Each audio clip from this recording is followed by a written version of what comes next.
with the work on the pauldrons now done, it's time to turn my attention to the chest and back pieces. Again, working with the templates that I downloaded from the Mandalorian Mercs. These are by Robinson Creations. The one thing I did need to make was a template for that centerpiece. Now, looking at these, I can already, I can tell you there's already one problem. First off, I'm skipping the lower level on the fronts. I don't need them to go that far down. The big problem we've got here is neither my son and I or I are really big enough to justify the full width of those plates. Those plates are at about 21 inches. My chest all the way around is around 42. So between that and the back plate, you'd wind up with them hitting. So what I'm going to wind up doing is cutting these down to about 16 inches wide. And work from there. I've got some poster board here to work up the, for lack of a better term, templates I'm going to use to make the piece supporting the armor. But it's time, I guess, to seriously get started here.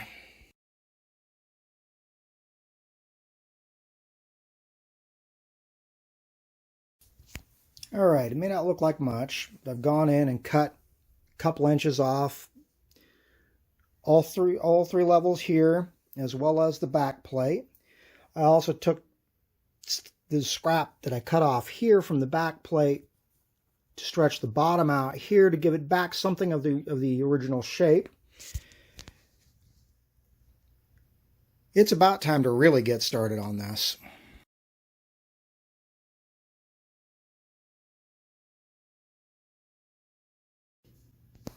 All right, what we've got here now are the finished underlayment templates for my son and I's armor plates. You can see I've got the armor templates in place just to give a gauge. I have deliberately cut the neck bits long with the idea that the circle formed between these two halves may not be big enough for my son or my head. But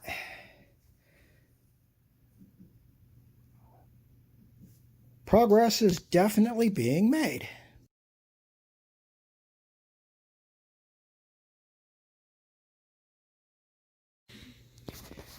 All right.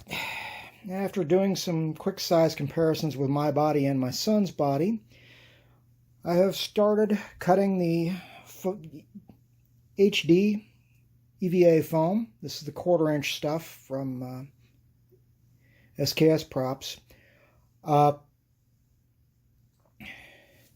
Got two of the fronts cut. Only one of the rear because I'm still waiting on some more foam. But we have had a very productive day.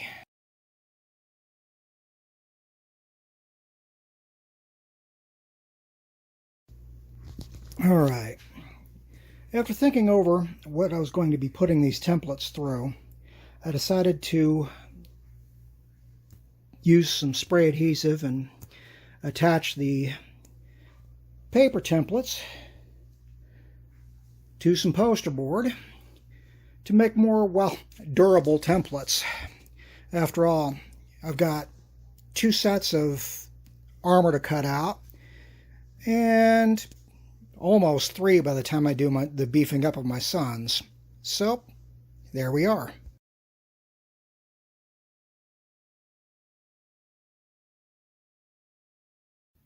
And at this point, the templates are once again cut out.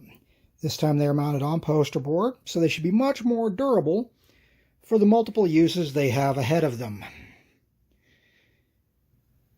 Soon it's going to be time to actually start laying out things like Sintra and beefing up plates.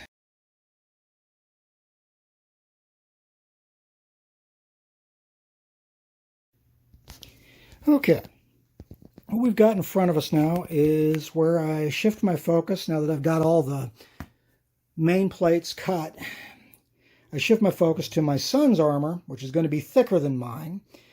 So we've got here is the back plate and a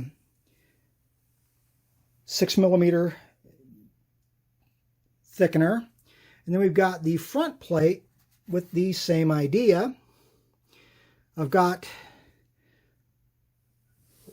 lines marking out where I need to put the contact cement.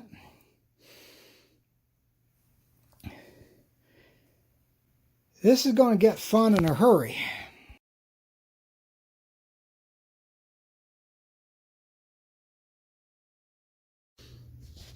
Alright, I've taken my templates and traced them onto some 1/4" Sintra.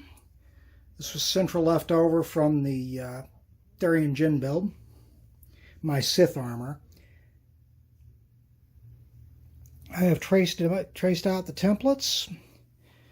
At this point, it's time to get cutting.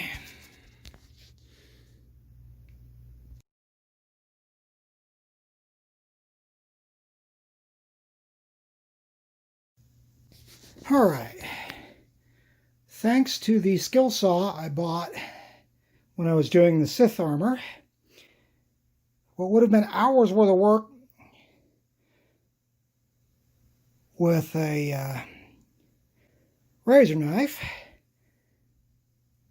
was actually only about 40 minutes of cutting.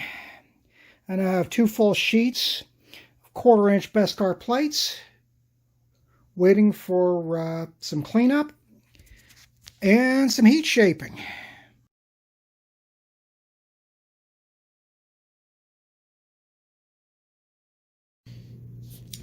Okay, after a few hours at the forge, so to speak, we have heat formed all the necessary pieces for the chests and backs.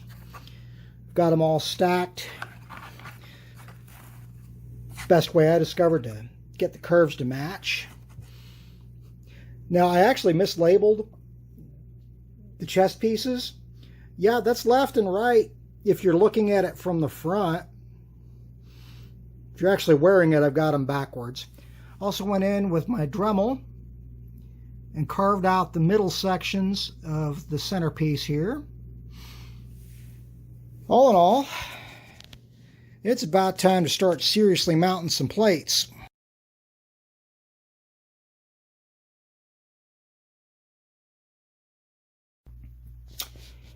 There's a phrase in the construction industry, measure twice, cut once.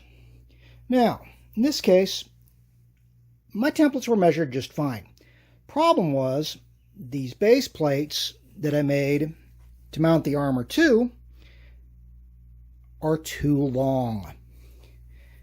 Using the front plate I've got here as a gauge, you'll notice I don't have the template for the bottom plate in place.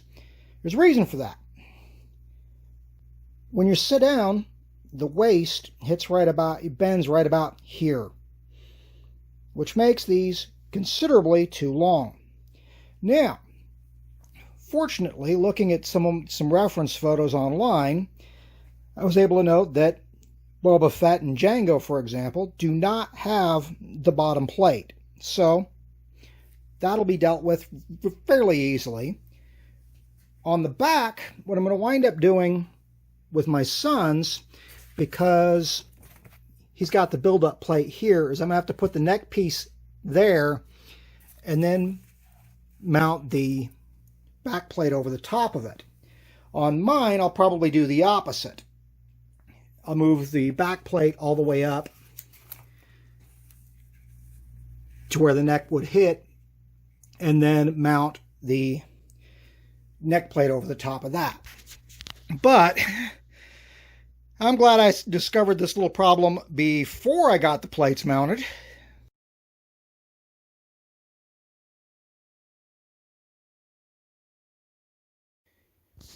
All right, at this point, as you can see. The plates are all mounted.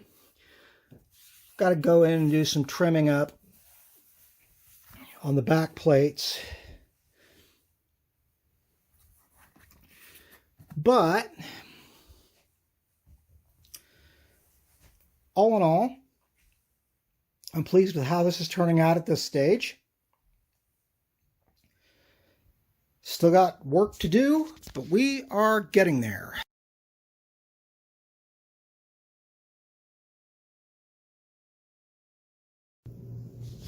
All right, what we got here are my son's plates.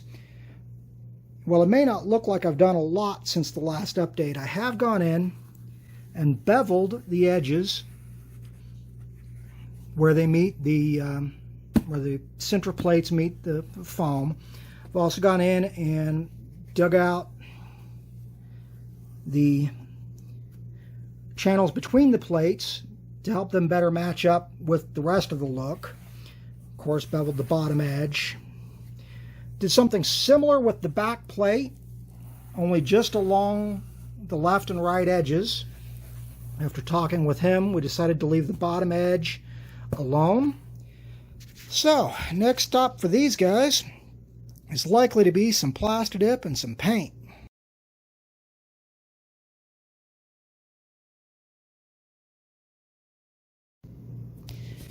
Alright, after coat of Plastidip, I've got the base metallic coat on the plates now.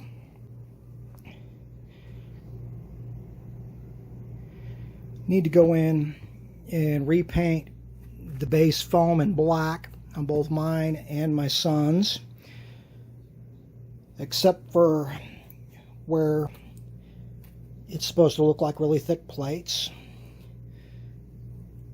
All in all, fairly productive day. Hotter than I would have liked, but that made the paint dry faster, so I'll take what I can get.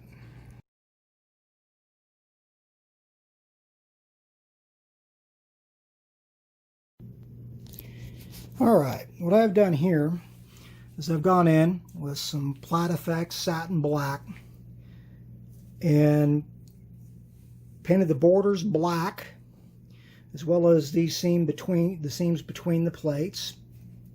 In my son's armor's case, by doing just the edge but leaving where I beveled the foam, it definitely gives a much better illusion of thicker plates.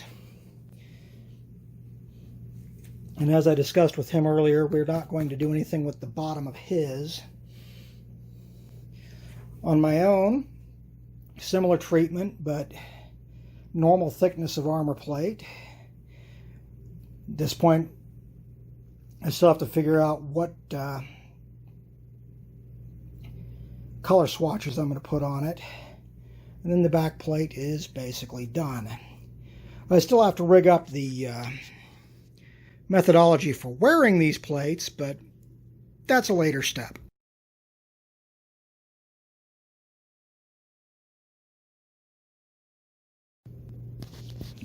Okay, at this point we have my breastplate now finished.